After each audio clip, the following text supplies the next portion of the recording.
দেশজুড়ে চলমান তীব্র তাপপ্রবাহের প্রেক্ষিতে আদালতগুলোতে বিচারক ও আইনজীবীদের পোশাক বিধিতে সাময়িক শিথিলতা আনা হয়েছে। মঙ্গলবার প্রধান বিচারপতির নির্দেশে বাংলাদেশ সুপ্রিম কোর্ট প্রশাসন এ বিষয়ে একটি বিজ্ঞপ্তি জারি করে।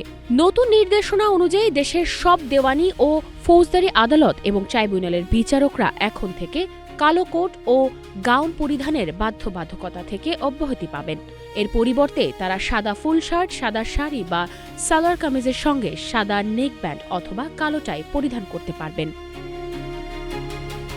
একই নিয়ম আইনজীবীদের ক্ষেত্রেও প্রযোজ্য হবে। তারাও আদালতে সাদা পোশাকের সঙ্গে নেক ব্যান্ড বা টাই ব্যবহার করতে পারবেন, তবে কালো কোট বা গাউন পরা বাধ্যতামূলক থাকবে না।